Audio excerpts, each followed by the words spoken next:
Hola a todos, hoy traemos un nuevo video sobre el diseño de cimentaciones superficiales y los criterios de mecánica de suelos que establece el capítulo 215 del Código Hondureño de la Construcción, referido a diseño estructural de cimentaciones superficiales. Entonces, lo primero que el alcance del capítulo está referido a zapatas aisladas, zapatas combinadas y losas de cimentación. En cuanto a zapatas combinadas y losas de cimentación, el código hace una presentación de requisitos adicionales, en que para el diseño de losas de cimentación no está permitido el método directo que se está expresado en la sección 213.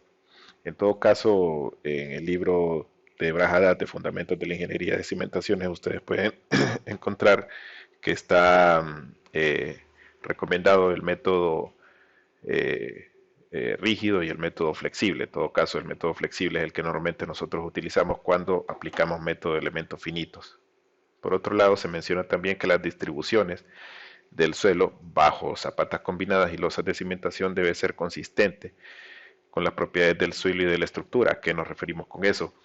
Básicamente se habla indirectamente de la interacción suelo-estructura. Hablamos de compatibilidad de deformaciones, en que las deformaciones de la zapata y del suelo tienen que ser consistentes, es decir, tienen que ser las mismas. Amplificación o atenuación de movimientos del suelo o de la estructura debido a efectos sísmicos, rigidez de la cimentación del suelo, entre otros parámetros. Hablamos también en esa sección de los principios establecidos en la mecánica de suelos para poder determinar las presiones bajo el suelo.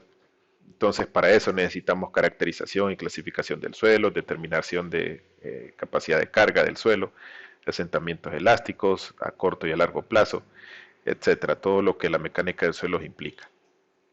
Ahora entonces, hablando acerca de zapatas aisladas. Entonces, el área de la base, dice el código en el apartado 2.15.2, que el área de la base de la zapata debe determinarse por medio de cargas y momentos no factorizados. Es decir, nosotros de un análisis estructural podemos determinar reacciones en la base, que serían las cargas que vamos a trasladar a las zapatas. En un análisis tridimensional, entonces tendríamos dos momentos, momento en X, momento en y la carga axial.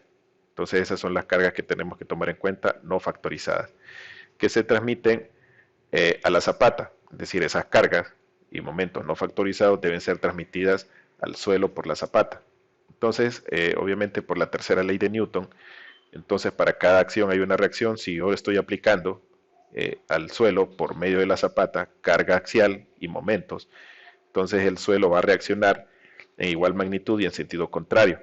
Entonces, si yo calculara este volumen que estoy presentando aquí, podría determinar entonces las mismas cargas que están expresadas aquí, ¿verdad? Entonces, para cada acción hay una reacción, y eso me daría entonces la reacción del suelo, que en este caso deberíamos tener entonces un volumen como el que yo estoy representando ahí.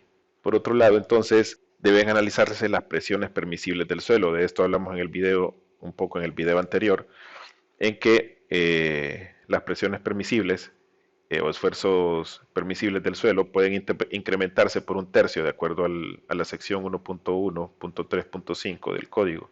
Pueden incrementarse por un tercio cuando estemos utilizando cargas de viento o de sismo en combinación con cargas verticales, y que no se permite ese incremento por un tercio de las capacidades admisibles del suelo si solo actúan cargas verticales. En todo caso, la capacidad de carga del suelo, hay diferentes formas en cómo se pueden estimar. Todo parte en todo caso de la ecuación que planteó Terzaghi. Esta ecuación que yo estoy colocando aquí es válida para este esquema que está al lado derecho en la parte inferior. Esta es para una zapata corrida. Terzaghi planteó diferentes ecuaciones dependiendo del tipo de falla que podría tener el suelo. Eh, entonces esta está planteada para una zapata corrida.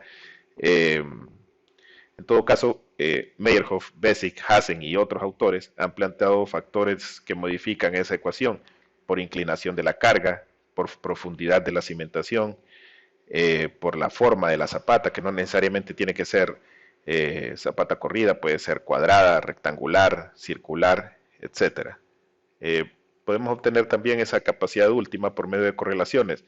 La capacidad última aproximada, por ejemplo, esa que yo estoy planteando ahí, la plantea Paulus, valga la redundancia. donde K1 es un factor que depende del tipo de suelo, si es una arena, una arcilla, etcétera.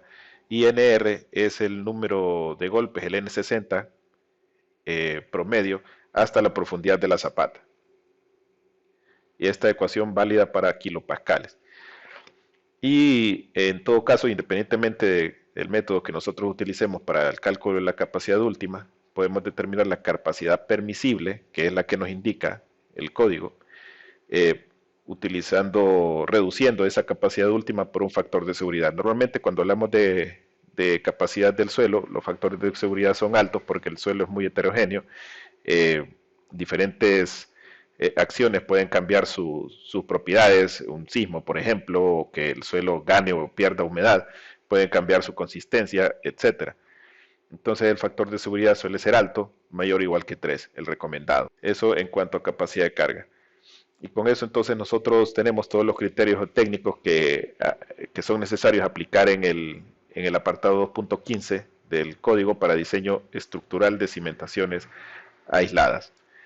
Recuerden seguirnos en nuestras redes sociales por Facebook, Twitter, eh, nuestro número de WhatsApp 9571 5701 y nuestro canal de YouTube.